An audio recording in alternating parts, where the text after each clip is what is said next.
Dr. Linda Brimm, welcome to Network Capital. Thank you. We're excited to talk to you. Uh-huh. So tell us, what do you do? What do I do? Well, I am a professor, an emeritus professor now at INSEAD, and I'm still working there. I've written a couple books lately that are of interest, and people ask me to speak about it around the world. And I'm also a clinical psychologist, so I see clients in Paris. Okay. That's to begin with. Tell us about how did you move to Paris and why? Well, I started out leaving with the United States with my husband and daughter, who was 3 at the time, to live in the south of France for only 6 months, a little break. And we haven't lived in the United States since. So it was the kind of beginning of a voyage, first in the south of France, then in Jerusalem, and now and then in Fontainebleau in Paris. So, and I am teaching at INSEAD, and I started a group, psychological group in Paris. Wonderful. Tell us about your books. You've written quite a few of them. Well, the two that I've written that are of interest and I think of importance are one I wrote that was published in 2010, and it's called Global Cosmopolitans: The Creative Edge of Difference. And it came out of my own learning from my students, because one of the things that I think keeps somebody teaching is the learning process. And I had the wonderful opportunity to get to know my students at INSEAD, and they were writing their stories for me, and I found them fascinating. And people kept asking me, why do you stay at INSEAD? What's so great about INSEAD? And I'd say the students, and then they'd say, tell me what it is that you're learning about them.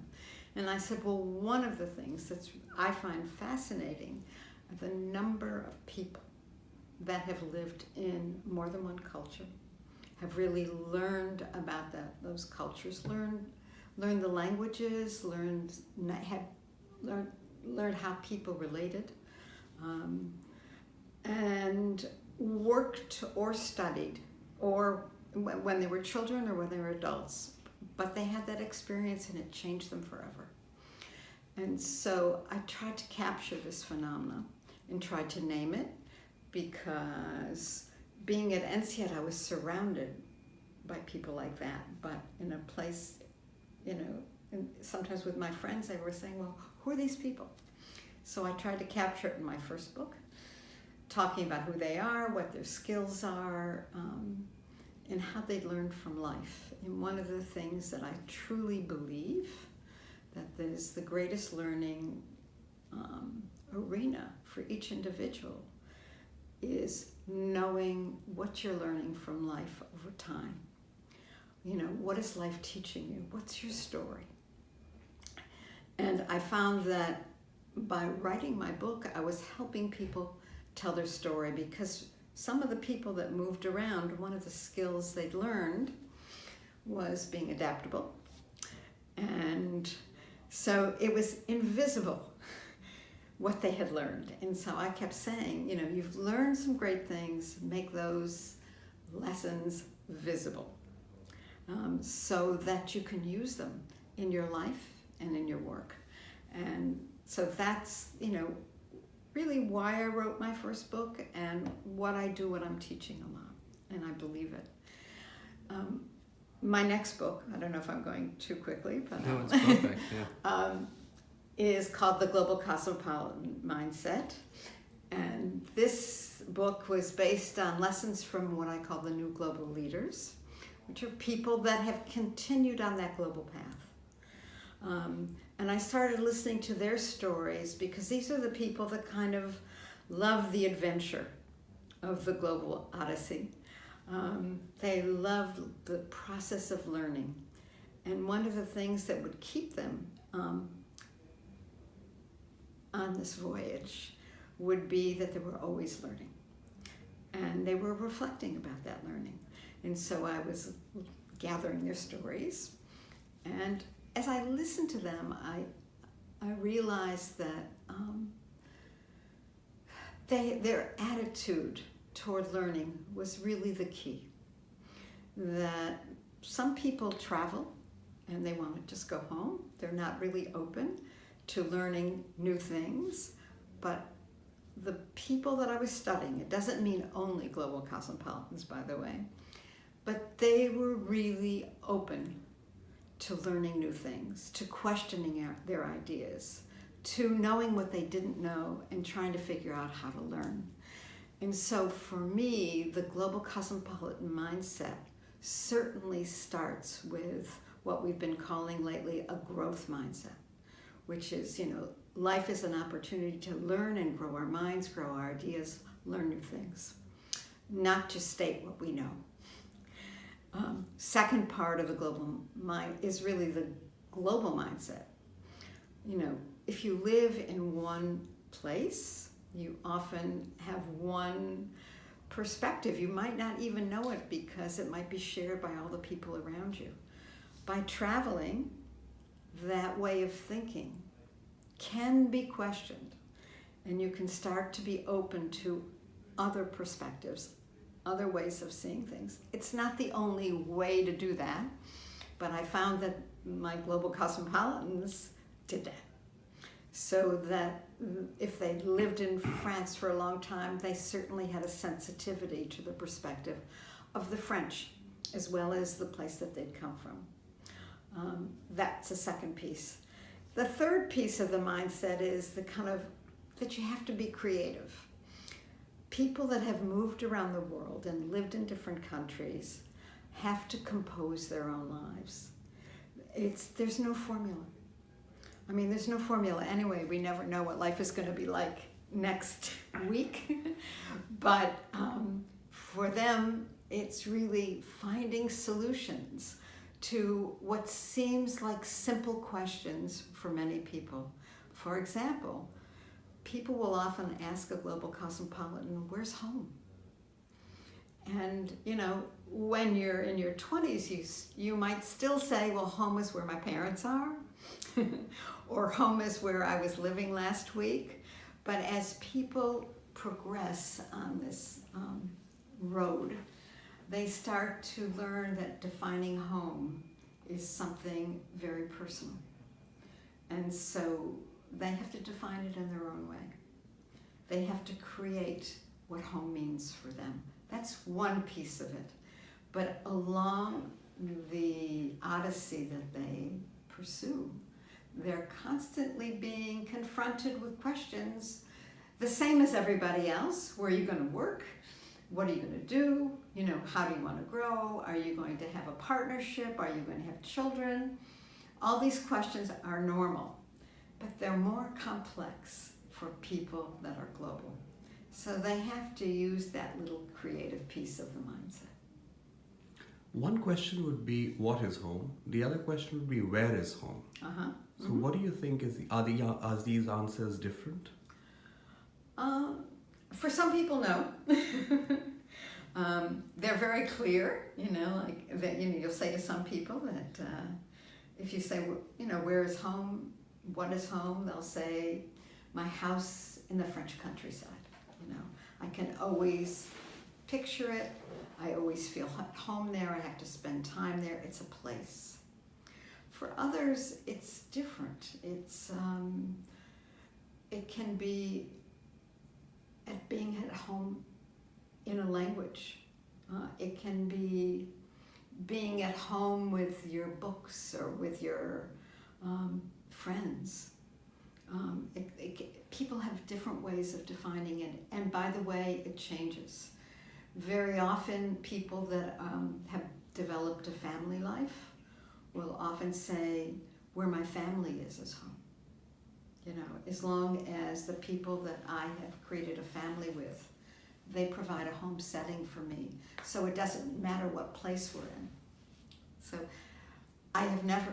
there are no two definitions. I can't give you one. And I can't guarantee that the definition you have at 30 will be the same as the one you have at 50.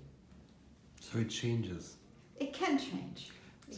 Typically, home brings about the notion of comfort.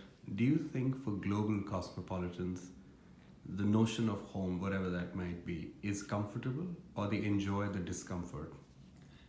Good question. Again, varies. I don't think I can, I haven't systematically asked people, but I think it's a good question for them, because for some, they really are looking for a sense of, I belong here. This is a place that makes me feel like I have a place where I belong. Someone told me recently that I can go to any city, and when I sit and I have my computer out and I'm in a cafe, I establish a little home setting while I'm there. It's comfort. It's like comfort food. For some people, by the way, home is food.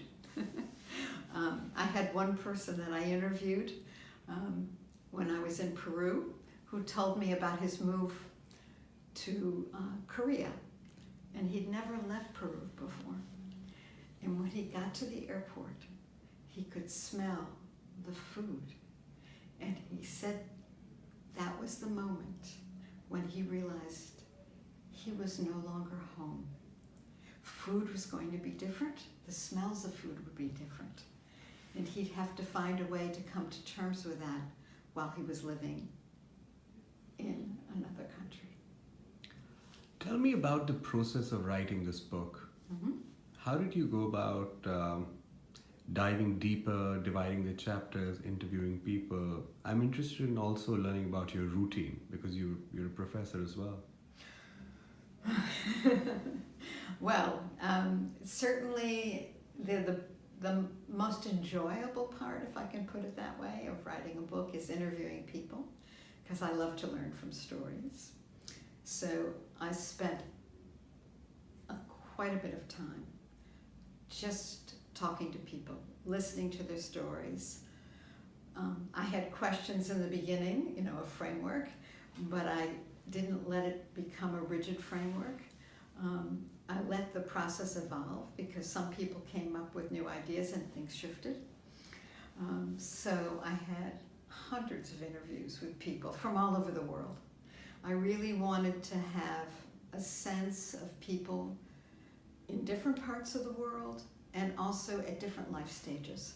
So for me, I wanted to capture, certainly in the second book, one, that this is a global phenomenon, that it is not just people from certain countries that are moving. And secondly, I really wanted to capture the notion that over time, we look at life in sometimes the same ways, and also we look at things differently. And so that I could pick up, for example, people maybe in their 30s and 40s not having enough time to think about what's the meaning of their life. They would just keep, making sure they had enough security and enough advancement in their careers. But then in the 50s, a lot of people were raising very interesting questions. What am I doing with my life? Does it have meaning? And where and what can I do that will give me meaning? So that was a very rich and educating part of my voyage for the second book. Okay.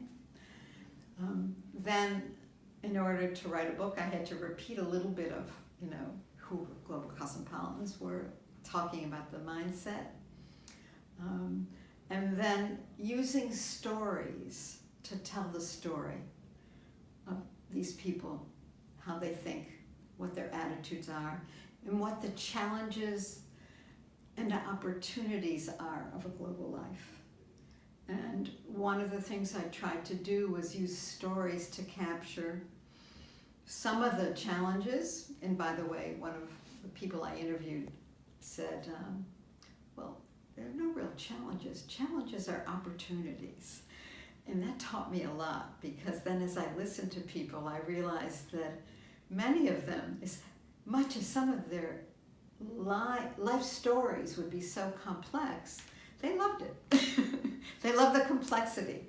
There was certainly no boredom in their lives. So they would talk about what the challenges and how they dealt with them, what they learned from them. And I tried to write the rest of the book looking at how were people creating chapters in their life story over time, dealing with some of these challenges. Challenges such as, who am I? What is my relational world? What does it mean to me? How do I create a life in relation to the people that I care about, or the people that I need professionally? We mentioned home, we mentioned the meaning of life. There are lots of questions that come up all the time. Interesting. Are there common traits that you found amongst these global citizens? Well, I guess I haven't talked a bit about some of the skills that they've developed. People always say it somewhat differently, but over time, having to deal with very complex problems, having to deal with difference, having to deal with loss of being competent sometimes. You know, you move into a new country, you don't know the new country, you don't know the language, you can feel... You don't have a network. You don't have a network, you can feel quite inadequate. But getting through that, you might learn some skills. And some of them, sound very similar. Now there's more brain research, but over the years, you could almost see the cognitive flexibility that people have that have really learned different languages, different ways of being. Their minds, it actually flashes on the screen if you look at the brain. So that's one thing that one can see. One can also see what I call, and I think it's kind of interesting around creating chapters, is the notion of a kaleidoscope. A kaleidoscope, you turn one turn and everything changes. Right. And your sense of what you're looking at changes. They know if you change a country, if you change where you're working, if you change who you're working with, things will change. And that's normal for them. So for them, change is normal. And they realize that gives them some opportunities. It certainly makes life interesting. But it also gives them a sense that maybe with the next move, when they turn the kaleidoscope another way, they'll get some of the other possibilities back. So things don't just completely disappear. So that's another kind of way of seeing life that I find. I mean, I could go on and on about traits. Another one has been written about around children who adapt. Learning how to live in another culture, you have to be adaptable. And so this is something you see, is, people can move into another culture and can adapt to kind of what the norms are and what the circumstances are. Now, as an adult, I think it's an interesting question of how do you pull together both being adaptable, but also holding on to your difference, your uniqueness, I call it your creative edge of difference. And it can almost be a two-edged sword. One side being adaptable allows you to come into a new culture, but you have to be seen. You have to find a way to enrich the conversation. Can I put it that way? Yeah. And that's sometimes a challenge. And that's why, at least one of the reasons for writing my book and one of my reasons for talking about this topic is that people that have moved around, or even people that haven't, learn how to make the invisible visible. What are the skills that you have? Make them visible. Tell the story so that you know it. First to yourself. Secondly, to others. And if you're working, you have to create a dialogue. People have to get to know you. And one of the things that, when you say, what do people have in common? out of these experiences of living in different cultures, you have to come to terms with your own difference and other people's difference. And I think it's both. It's certainly a skill. Knowing, what you bring that's unique, and also what other people can bring to you. And by the way, when you ask the question about home, sometimes people say one of the reasons why I love to travel and live in different countries, because I really feel at home with people that are different. I don't even notice some things about them that are different, but I find the atmosphere and the way people talk is comfortable. So familiarity may or may not be home. Yeah, right. Okay. Right. That's very interesting. Right. How about entrepreneurs? People, some of them you might have interviewed or spoken to or taught, who move to a completely different country, often not speaking the language, and having to do it all by themselves and enjoy the process. Have you met some or spoken to some people like this? People that have done it on their own? Just ventured into a completely new territory, not knowing anything about it, and built a business from scratch. Okay, so you're asking, for me, two questions. One is the one of kind of traveling on your own, the adventure, right, and trying to establish yourself in a totally new context, right, which some people do. In fact, some of the people in the early years of their global journey will go someplace, maybe sent for, kind of volunteer organizations, and learn, are often kind of sent as experts, and they quickly learn that the only way they can possibly use their expertise is to learn how to work with the people that they're sent in to help. Amazing lessons of humility, but also can kind of set the fire under somebody, intrigue them to, this is wonderful, this is how things happen, and they start to do things. That's kind of one piece of it. The other piece that you're asking is about entrepreneurship, and I find that many of the global cosmopolitans find that, that they see the places in between. They start to say, I remember once somebody from INSEAD said, when I was in South America, I saw these shoes, and now I'm sitting in Singapore. We could make a version of them here. And before I knew it, he was starting his own company making the shoes. Something simple. I don't know what happened to it, but that's the kind of thinking I see. That's that skill. I see something there, I see something there. How can we make a third possibility? Right. That's one thing. The other thing is certainly connecting people. The desires to put people in touch with each other, to share ideas. Some of that comes from the age, certainly your students would live in, which is the internet, but some of it's very much from the human contact. And, if people find their way around the laws of the countries they go to, because one of the challenges for global cosmopolitans can often be, do I have the papers? Do I have a visa? Do I have the right passport in order to be an entrepreneur here? How can I do it? And I think it's an increasing problem in the world today, and will become even more so. Got it. Yeah.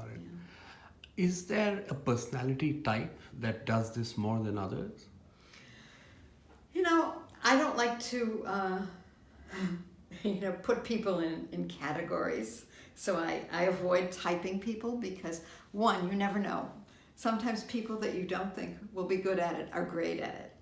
And so be careful, just like anyone managing people, be careful of just making assumptions.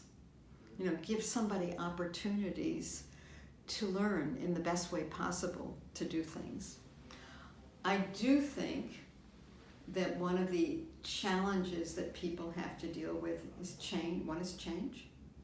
You have to like change or learn how to enjoy change. You have to be able to deal with complex decision making, because most decisions are not simplistic, and they get more, the more you mature, the more complex they get. And if you're leading organizations, even more so. So I think one of the things that can be very hard for people that defines security as kind of staying the way things are rather than what they can be, can often feel threatened by too much change. You know, how am I going to get that security? But one of the things I think we all need to think about in terms of managing people is really thinking about, okay, who is the person I'm talking to? If I want to help them take a step out of their comfort zone, what are some of the things that I can do or help them so that they can take that step and try it out? And it's not a failure if you don't like it. It's just, you know, okay, that's the road I just don't want to go on for whatever reason.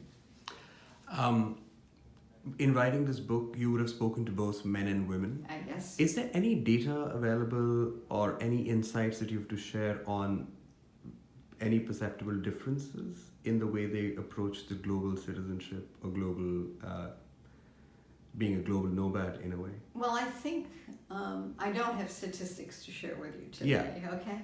But people come from different backgrounds, and some backgrounds make it a bit harder for people to both take the step out and then also to come back in to re-enter. So if the norms in a country or a subculture are very strong about marriage, about the role of women, in particular, about being a good daughter and what that means, responsibility for parents, this can be a heavy burden, particularly on women from certain cultures. They are not, they usually, when I interview them, it's not like they are trying to run away from where they've grown up. But if they want to re-enter, they have to find a way to go home and bring what they've learned and let it flourish in their home country. And sometimes that is harder for women than men. Not in every country, not for all women, but I've seen it. You know, gender issues are still there. Yeah, and you've been a champion of that in different quarters. You've used your voice to advance the cause. Thank you for that. Yeah. Lastly, I mean, do you have any advice for people seeking to build global careers in the future? Well, one, it's an adventure, so try it out, you know. Sometimes it's good, you know, at least I found that people sometimes use structures. You know, if you know you like a structure, then go to school somewhere else, you know, or go, you know, get a job somewhere else, or do some volunteer work with an organization and have them help you make it a successful integration into the new environment. Let it happen. And don't just stick with your friends from your culture of origin. That can be, well, you can be part of an expat group, but you won't learn about the culture you're visiting. And that's very key. It's also really, really important to kind of use and develop the attitudes, mindsets that allow you to learn to deal with difference and maybe to let yourself think differently in another culture. You know, respect it, trust it. Wonderful. It was such a delight speaking to you, Dr. Brimm. Thank you very much.